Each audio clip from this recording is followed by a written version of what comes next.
بسم الله الرحمن الرحيم.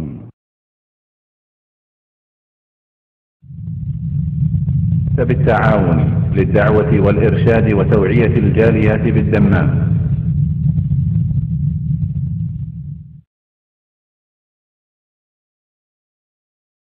এই দুনিয়ার জীবনের কিন্তু দাম আছে। এই দুনিয়ার জীবনটা কিন্তু ফালতু না, কারণ এই দুনিয়ার জীবনেই আপনাকে বানাতে হবে আপনার আখিরাত, আপনার জান্নাত। মুহাম্মদুর রাসূলুল্লাহ সাল্লাল্লাহু আলাইহি ওয়াসাল্লাম মহান আল্লাহর মাধ্যমে আমাদেরকে জাহান্নাম থেকে মুক্তির উপায় আর জান্নাতে যাওয়ার পথ বলে দিয়েছেন। কুল্লু নাফসিন যায়িকাতুল মাউত ওয়া ইন্নামা তুওয়াফাউনা উজুরাকুম ইয়াওমাল কিয়ামাহ ফামান যুহজিহা আনিন নারি ওয়া উদখিলাল জান্নাতা ফাকাদ ফাজ وما الحياة الدنيا إلا متاع الغرور.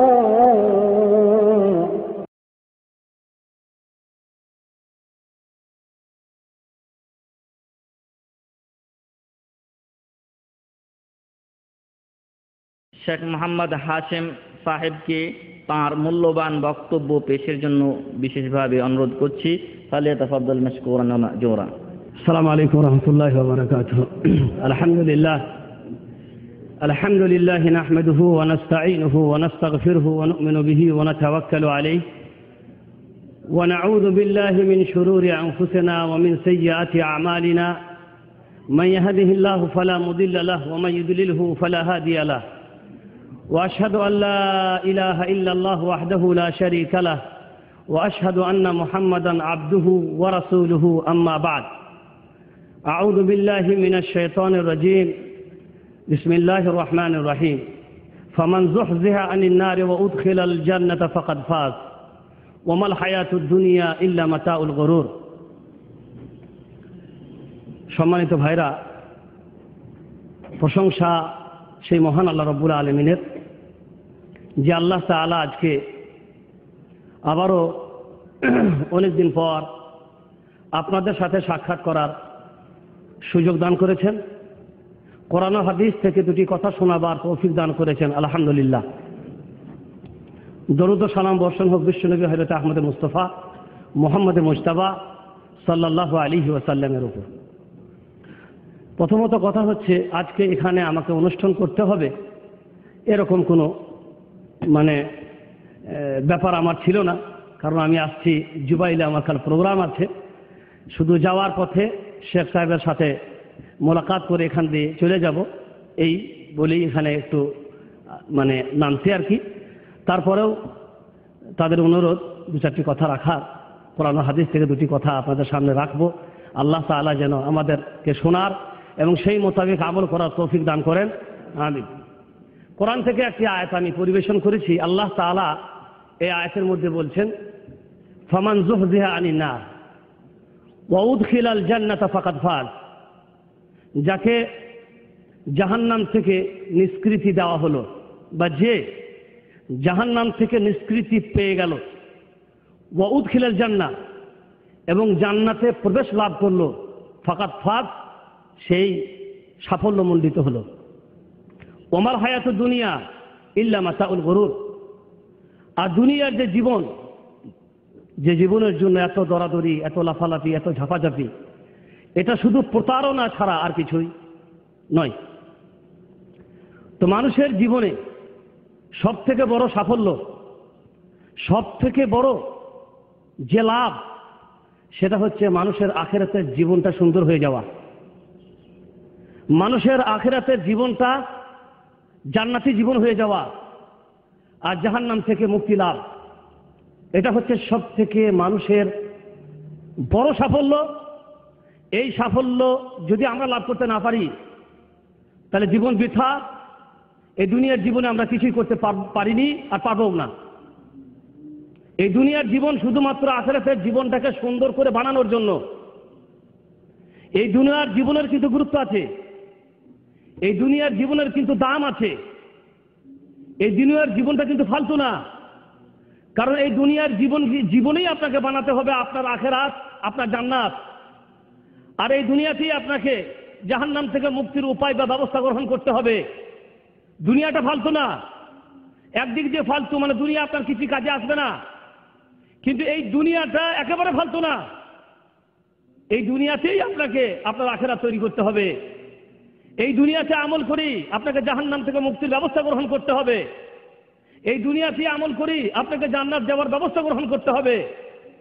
আর মানুষের জীবনে সব থেকে বড় আশা, সব থেকে বড় পাওয়া যেটা হওয়া উচিত সেটা হচ্ছে জান্নাত লাভ।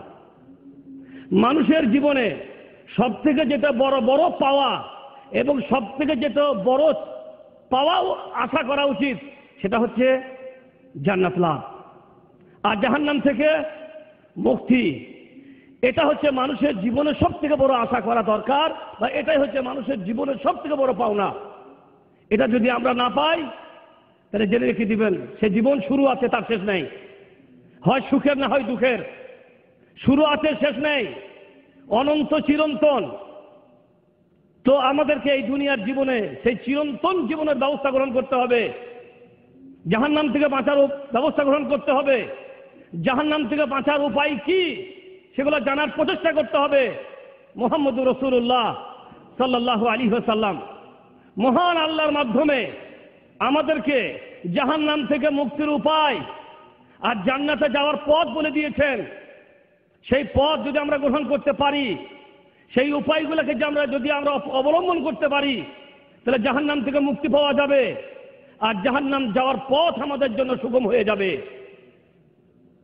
জাহান্নাম জিনিসটা কি একটুকু সামান্য। মুহাম্মদুর রাসূলুল্লাহ সাল্লাল্লাহু আলাইহি ওয়াসাল্লাম বলছেন, নারুকুম হাদিহি জুজউম মিন 70 জুজআম মিন নার জাহান্নাম। কিলা ইয়া রাসূলুল্লাহ ইন কানাত লাকাফিয়া قال فإنها فضلت عليهن ب69 جزءا كلهن مثل حظها। মুসলিম শরীফের হাদিস। আল্লাহ রাসূল সাল্লাল্লাহু আলাইহি ওয়াসাল্লাম বলছেন, দুনিয়ার যে আগুন তোমরা দেখছো, দুনিয়ার তোমাদের যে আগুন তোমরা দেখছো, এই দুনিয়ার এই আগুনটা জাহান্নামের আগুনের 70 ভাগের 1 ভাগ। জাহান্নামের আগুনের 70 ভাগের 1 ভাগ। যে দুনিয়ার আগুনকে আজকে আমরা বরদাস্ত করতে পারি না, সামান্য আঁচ সহ্য করতে পারি না, সামান্য তাপ সহ্য করতে পারি না, হাতের মধ্যে নিয়ে রাখতে পারি না, সেই দুনিয়ার আগুনের শক্তি কতটা? জাহান্নামের আগুনের 70 ভাগের 1 ভাগ। জিজ্ঞাসা করা হলে, ইয়া রাসূলুল্লাহ ইন কানাত লাকাফিয়া, এই আগুনটাই তো আমাদেরকে জ্বালানোর জন্য যথেষ্ট ছিল। এই আগুন দিয়েই যদি আল্লাহ তাআলা জ্বালানোর ব্যবস্থা গ্রহণ করতেন, তাহলে এটাই তো জ্বালানোর জন্য কি ছিল? যথেষ্ট ছিল। আল্লাহ নবী বলেন, ফাইন্নাহা ফুদ্দিলাত আলাইহিন্না ব69 জুজা। এই 1 ভাগের সাথে সাথে আবার আল্লাহ রাব্বুল আলামিন 69 ভাগকে আবার বৃদ্ধি করেছেন। কুল্লুহুন্না মিসলু হাররিহা, প্রত্যেক ভাগের জ্বালানি শক্তি কিন্তু একই রকম।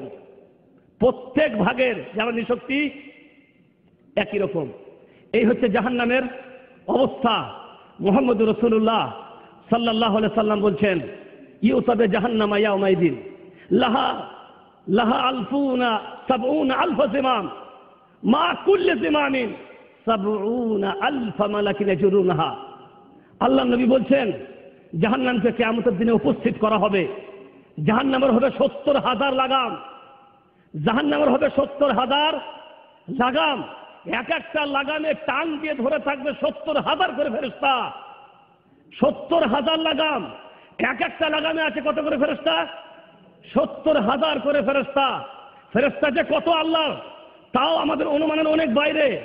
আর সেই ফেরেশতারা আমাদের মতো না, বিশাল শক্তিশালী ফেরেশতা। আল্লাহ তাআলা ফেরেশতাদেরকে দিয়েছেন বিশাল শক্তি। সেই বিশাল শক্তিধর 70,000 করে ফেরেশতা থাকবে এক একটি লাগামের সাথে। কোরআনে আল্লাহ বলে, তাকাদু তামাইয়াজু মিনাল গায়ব। এই জাহান্নাম রাগে ক্রোধে যেন ফেটে যাবার উপক্রম হবে। এইটাই জাহান্নাম। সেই জাহান্নামের হালকা আযাব কি জানেন? সব থেকে হালকা আযাব। মুহাম্মদুর রাসূলুল্লাহ সাল্লাল্লাহু আলাইহি ওয়াসাল্লাম বলছেন, মুসলিম শরীফের হাদিস, আহওয়ানু আহলিন